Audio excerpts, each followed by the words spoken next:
I tell you, Brother Tim, after 40 years in a day, you and your choir still got it. Amen. They do. That's for fact. Thank you. I'm not teasing when I tell you this. Brother Tim had been at Ridgecrest only a brief time, and I came to Dothan to do a revival at Bethel Baptist Church for Wallace Russell, and he was going to be the guest musician, and that was probably 39 and a half years ago. You probably remember the service. Noah and his wife had just got off the ark, and they were in the service with us that morning. You probably remember that.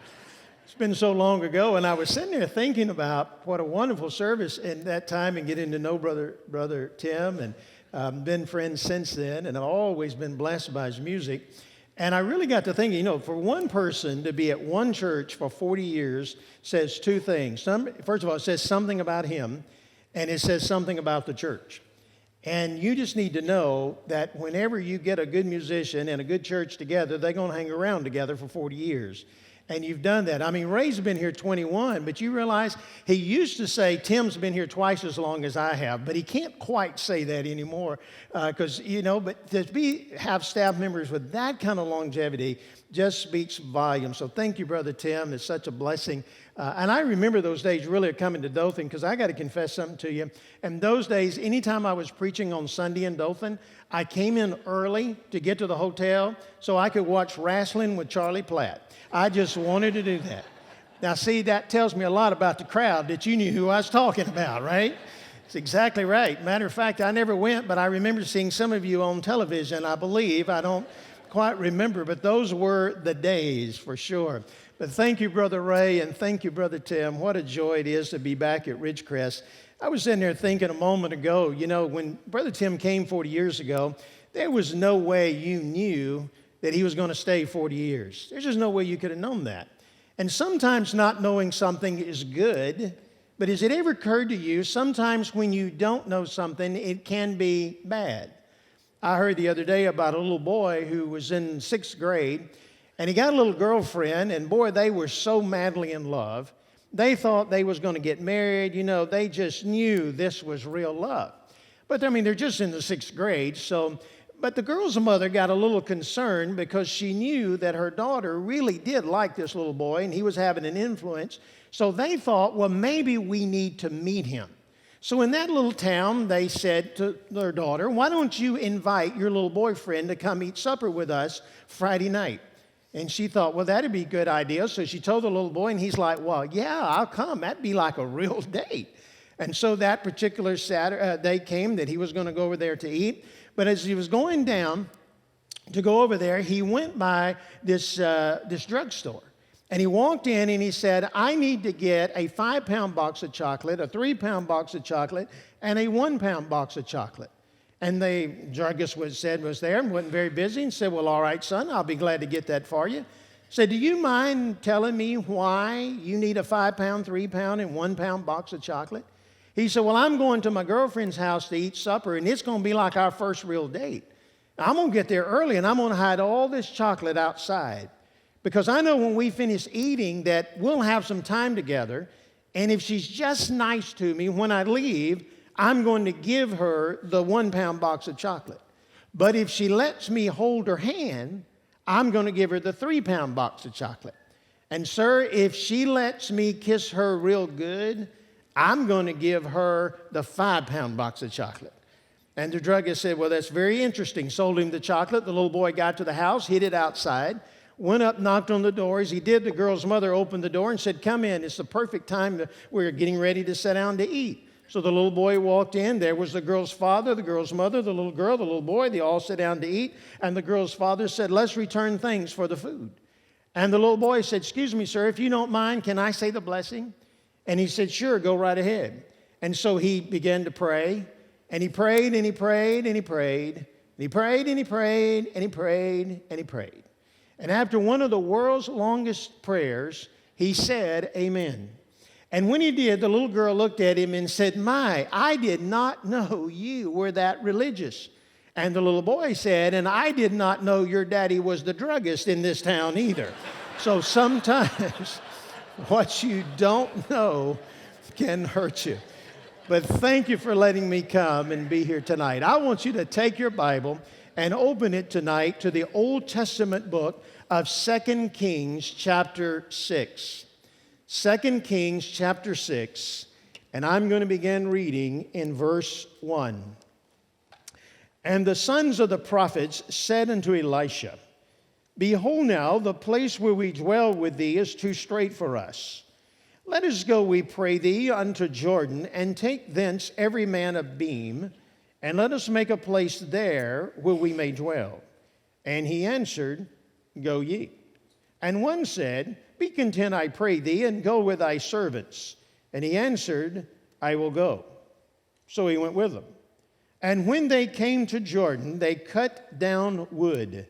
But as one was felling a beam, the axe head fell into the water, and he cried and said, Alas, master, for it was borrowed. And the man of God said, Where fell it?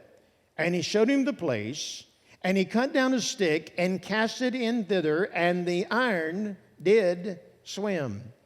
Therefore, said he, Take it up to thee. And he put out his hand and took it. I want to do something tonight that is very unusual for me to do in a service like this. But I want to begin tonight by relating an experience that occurred in my life many years ago, and allow that experience to be the springboard for what I want to share with you tonight. Now, as I share this experience, I don't want you to try to analyze why it happened, but just listen to it at face value. And in a moment, I'll share with you why it occurred in my life. But for you to understand the experience, I have to give you a little background to my life. I was blessed to be born into a wonderful Christian home. I had a wonderful mom and dad who loved the Lord and loved His church. I was their only child, and our life consisted of Sunday morning, and in those days, Sunday night and Wednesday nights, we went to church. Every time the church doors were open, and sometimes when they weren't, we went to church. I remember as a young boy, I heard the gospel. My parents, we would read the Bible and pray together. I can remember by the time that I was 6, 7 years of age, I knew I was lost and I needed to be saved. But it wasn't until I was almost 8 years old that our church in Lawrence County, Alabama, had our annual summer revival. Now, you had to grow up in a rural area and probably be my age or older to fully understand what it meant when I said we had our annual summer revival. At our church every year, we had revival the third week of August.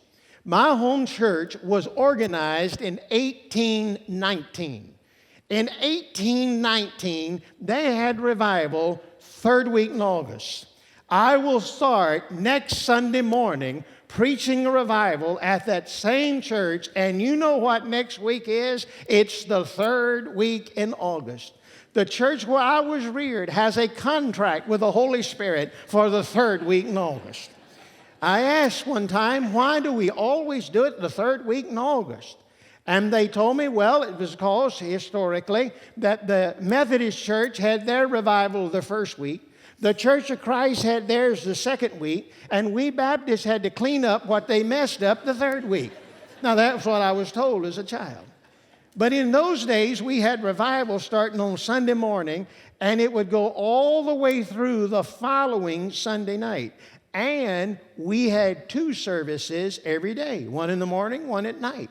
Now, some of you nodding your head, you know what I'm talking about. That's the way we had revival in those days. Well, that particular year, 1968, I remember I sat and I listened to the preacher preach, but it was on that last Sunday night, the 4th Sunday night of August, 1968, that it was on probably the 2nd or 3rd verse that I stepped out and told my pastor that I wanted to give my heart to Jesus. And that night, as a 7-year-old boy, just days away from his 8th birthday, I was saved by the grace of God. Now you say, Phil, do children know what they're doing? Well, I can tell you one 7-year-old who did. I know that night that Jesus came into my heart. But from my earliest days, I was discipled as best they knew how and taught the things of God, and I began to grow spiritually. And from as long as anyone could remember, I had always told people what I was going to do with my life. My life's ambition was to go to Auburn University and become a veterinarian. I wanted to doctor cows. I didn't want to doctor dogs and cats. No, I mean, let me tell you, people are more serious about their poodle than they are their children. Did you know that? And I didn't want to get emotionally involved. But we had cows, and I knew cows were a business. They weren't pets. So I wanted to be a big animal veterinarian. That's what I wanted to do.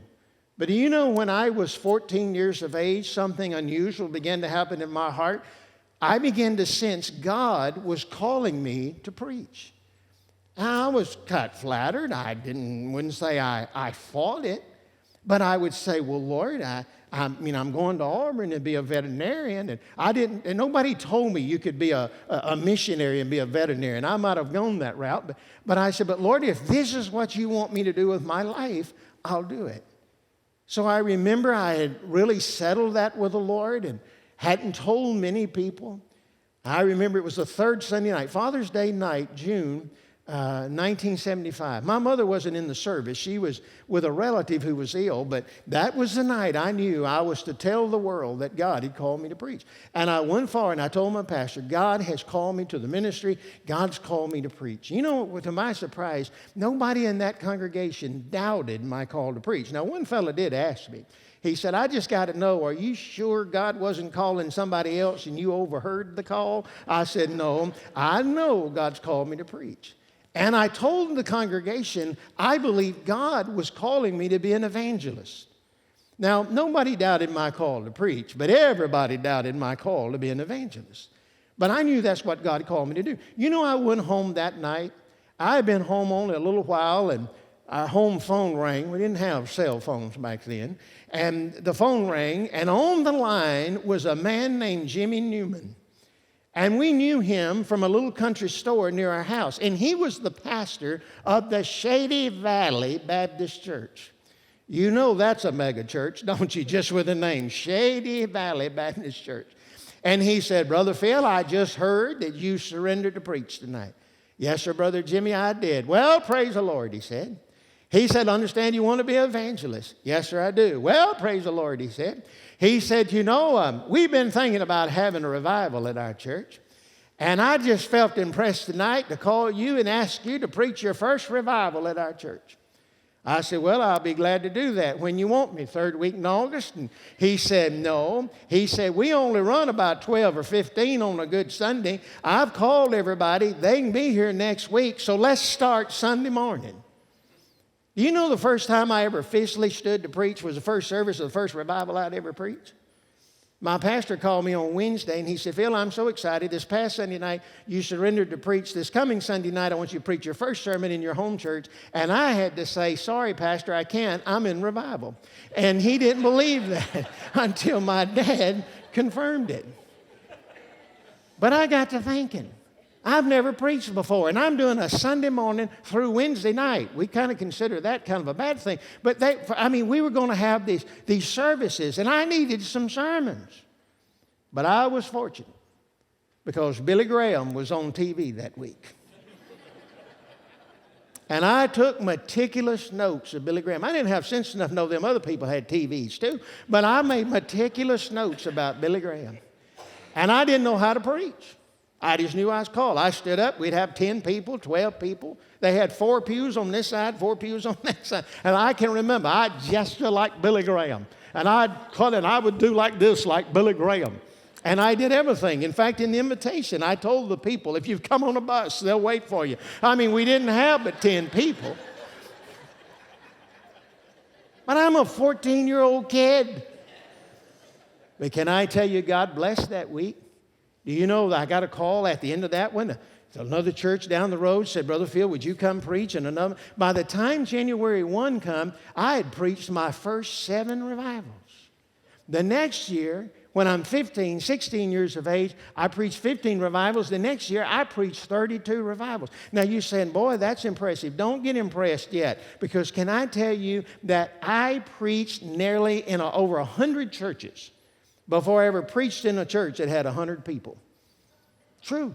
I mean, I preached at New Hope Baptist and Big Hope Baptist and Little Hope Baptist and No Hope Baptist.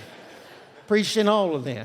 I was at No Hope a lot. And I preached in all those churches. But you see, what God was doing was He was confirming my call, and He was preparing me for something else.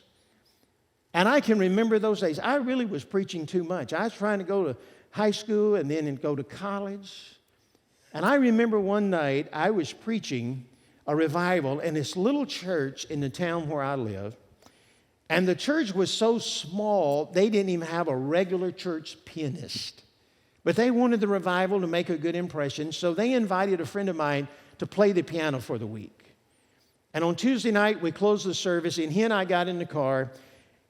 And I can remember when we got in the car, I looked at him and I said, I need to tell you, I made a very important decision tonight. He said, you did? I said, I did. What did you decide? I decided tonight I will never preach again. Well, what do you mean? You not called to preach? I know I'm called to preach. I don't have any doubts about that. Well, if you got doubts about the Bible and you can't preach it with conviction, no, I don't have any doubts about the Bible.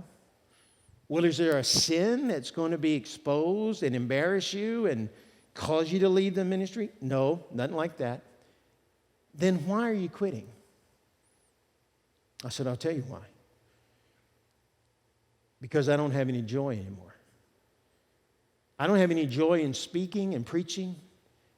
I don't have any joy in my life, my Christian life. I said, there's just no joy.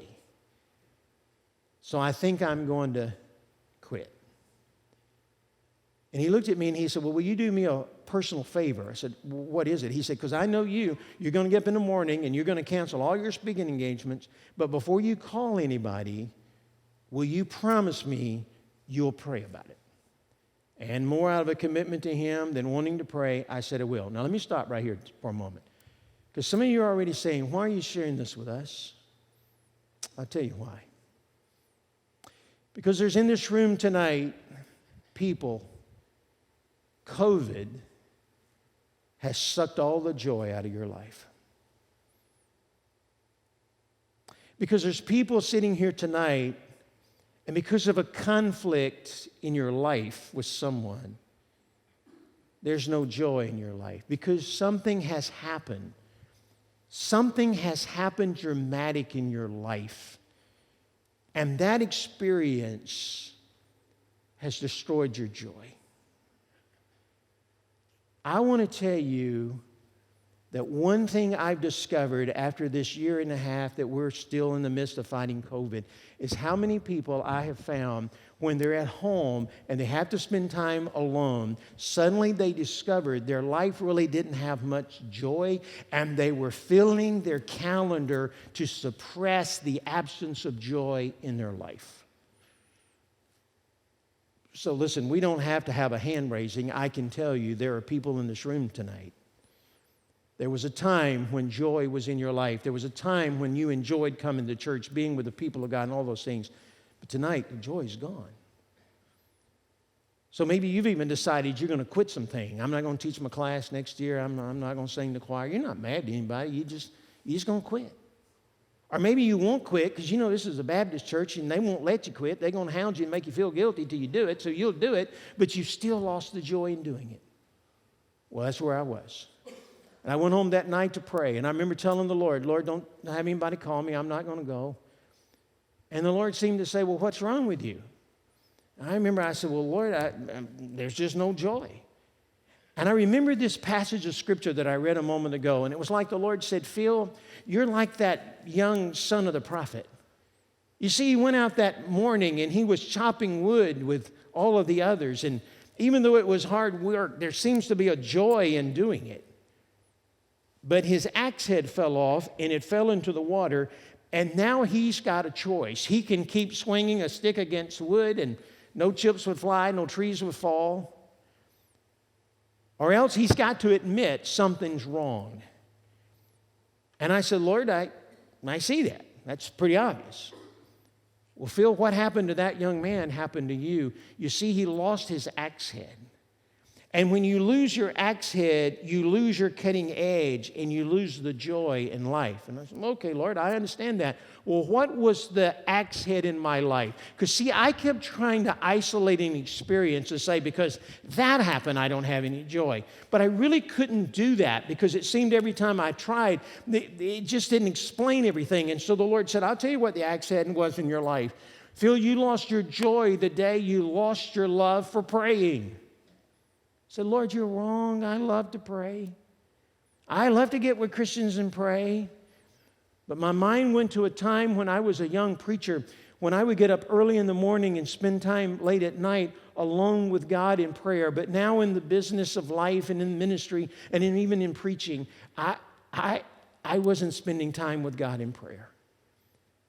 And you know something the Lord taught me about prayer then? And I just need to tell you, I don't like this, but it's the truth. Your prayer life is a direct reflection of the depth of your love for God.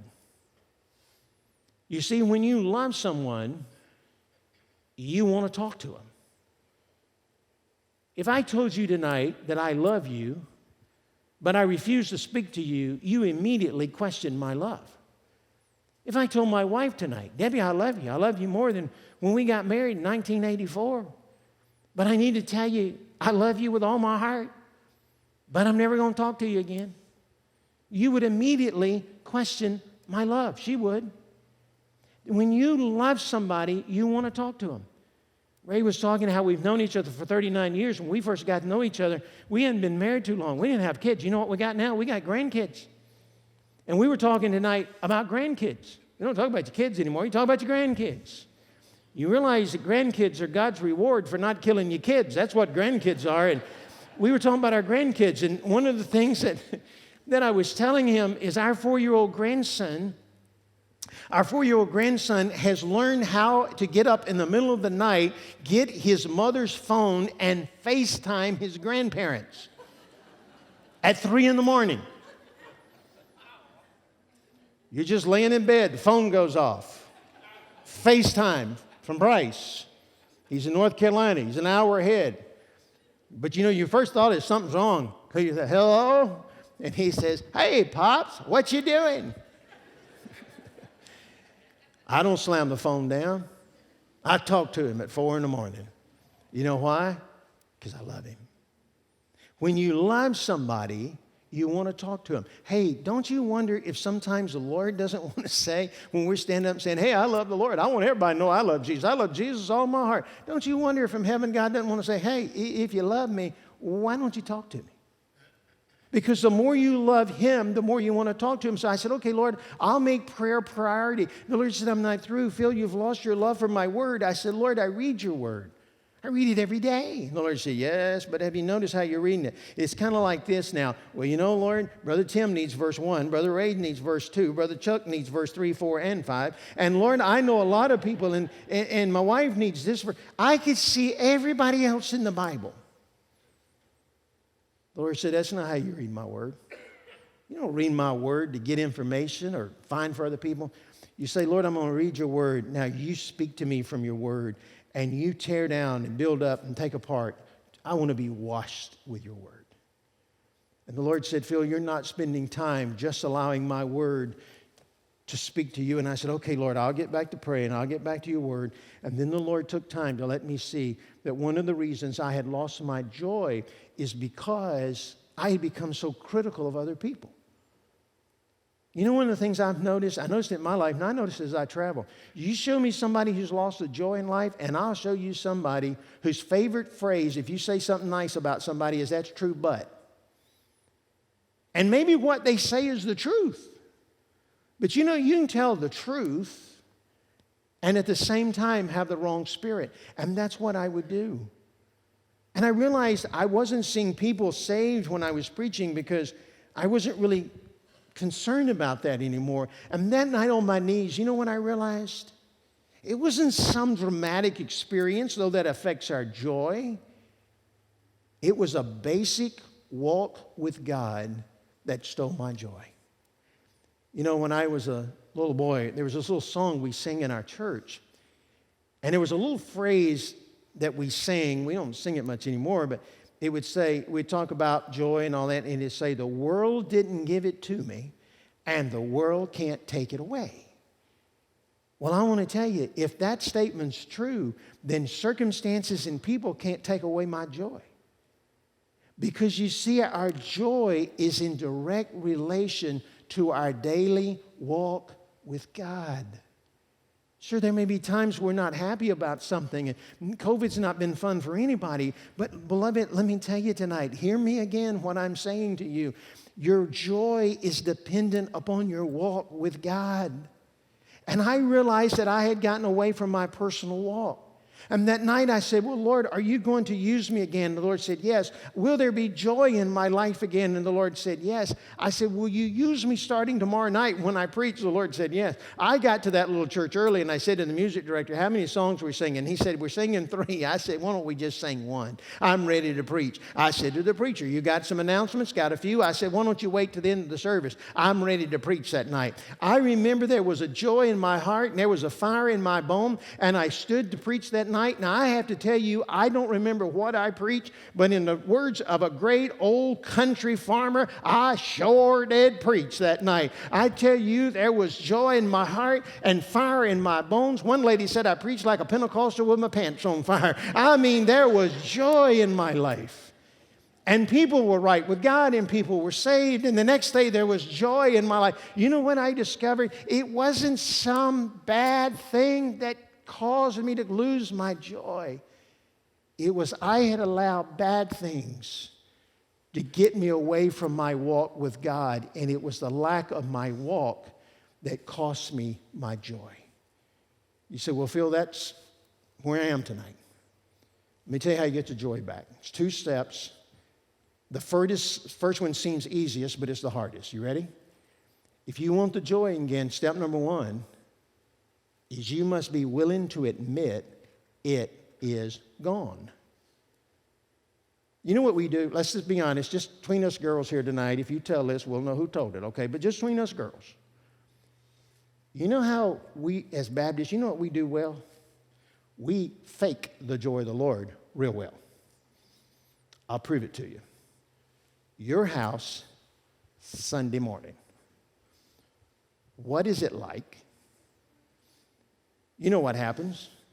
All of a sudden you look at your watch and you say, that can't be right. If it is, we've overslept by 20 minutes. And so finally you realize that's the time and you say, get out of the bed, we got to get ready. And you know, the wife gets up and the husband gets up and somebody goes up and tells the kids, get out of bed. We want to sleep 5 more minutes. Shut up, we're going to the house of God. Get up and get ready, we got to get ready. Then one kid goes and gets in the bathroom, locks the door, and just claims a homestead in there. And you're going by saying, would you hurry up? Oh, no, I got to get, you would just hurry up. We got to go to the house of God. And then you go in and the mama's going to her kids to be fed when they go. So she gets out the cereal, pours everybody a bowl of cereal, goes to the refrigerator and realizes that there's no milk. And so she says, honey, did you get the milk yesterday? Honey, I work all week. I ain't got time to get the milk. Well, we got to have milk. We can't send our kids to church without milk. And so the husband puts on some shorts and he runs down to the store and he runs in, he gets milk and he comes back. And when he does, he says it down and says, there, I hope y'all happy. And so they undo the milk, pour it in the bowl, and all of a sudden the kids go, ew, what's that? And daddy realizes he got skim milk and rather regular milk. And so the kids are not going to eat it. But finally one of them gets a little bit of it down, but they got dried milk. So you get in the car and mama's got her hanky out. You know what she's doing? No kid's going to have it like that. She's giving him a spit bath, spitting on the hanky, trying to work it off. And then, you're just having World War III on the way to church. But the minute you pull into the parking lot of the Ridgecrest Baptist Church, you get out, hey, Brother Ray, we've got the joy of the Lord. You know why that's funny? Because it's the truth. Got the joy? Oh, I tell you, we just got the joy of the Lord. You get in the car to leave, and then you have World War III over where you're going to go eat on Sunday. One wants Mexican, one wants the buffet, one wants McDonald's. You see what I mean? Folks, you can fake it, but you're never going to get the joy back till you admit it's gone. And then here's the second step. You must be willing to say, whatever it takes, I'm willing to do it. Whatever it takes, I'm willing to do it. The young man in the story said, hold it, stop everything. We got to find this axe head. I borrowed it. It's precious. It's valuable. I got to find it. And in his voice, there is a cry of desperation. He was really saying, whatever it takes to get it back, I'm willing to do it.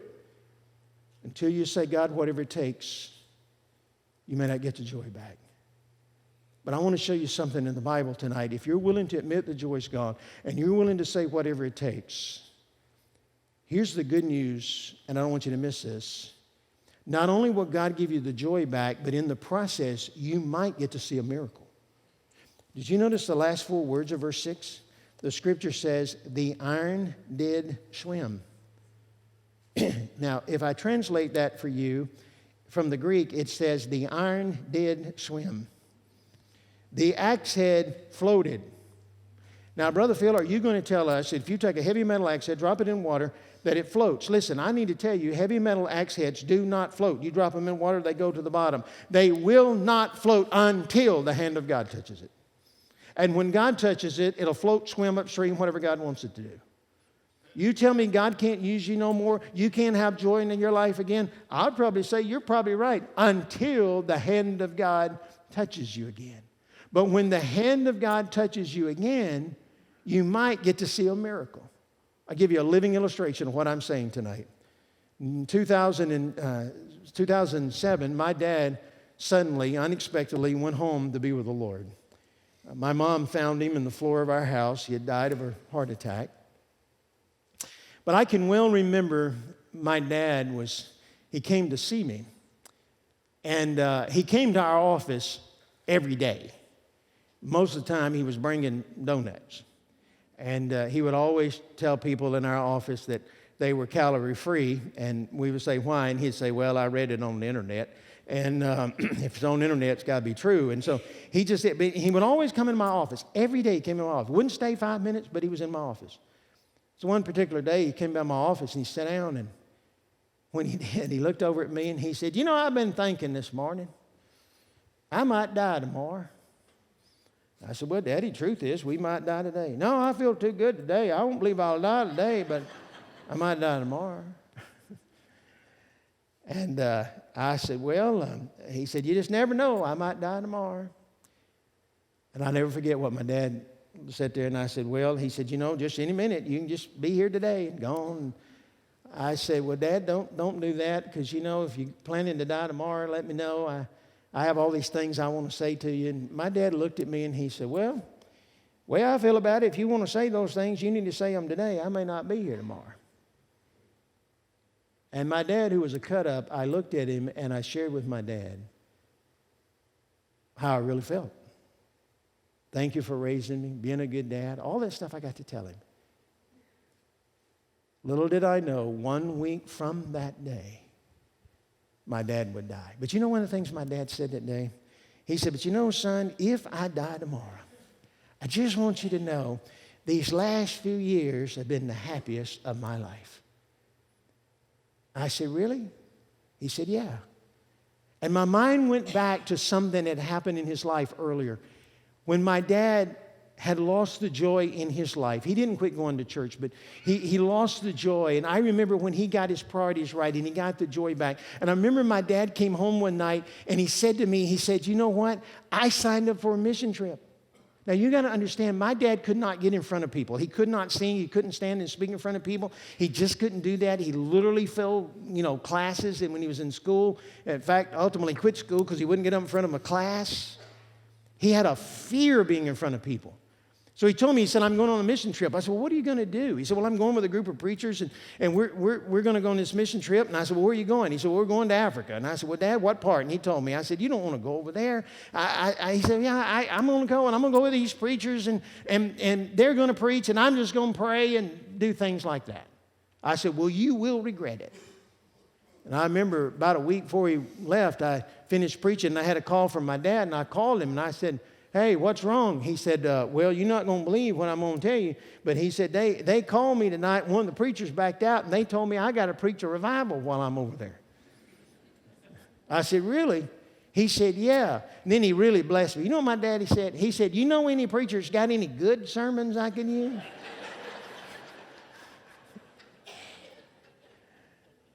He said, but they promised they'd put me in a little church. And they did. First Sunday, they had 700. He come back. I said, how'd you do? Well, I think I did pretty good. You didn't have no problem speaking? No. He said, you see, I would stand here, because they talk different from us over there. Did you know that? I said, no, I didn't know that. He said, well, I'd stand right here, and I had this person who knew English, and I'd say something, look at him, then he would tell them in their language what I said, and while he was talking, I thought of something else I could say. I said, did you have any results? I think we did pretty good. Said, I started to get on the plane, and the preacher came over to me and said, Mr. Waldrep, in these days you've been speaking at our church, we've recorded over 1,500 professions of faith. My dad said, is that about average? Yeah, Dad, that's about average. You still, if he was living, you still couldn't get my daddy up here. Said he would only speak if he had a translator. But as he sat in my office that day, he looked at me and he said, these last few years have been the happiest in my life, because if you had told me I got the joy back, I would have never even thought it possible. He said, if you had told me I'd gone on a mission trip, I wouldn't think that was possible. If you told me I stood and spoke in front of people, I knew that was impossible. And if you told me that many people come to Christ, I would have said it was absolutely impossible. But my dad said, but son, when you got the joy of the Lord, you get to see miracles and do the impossible.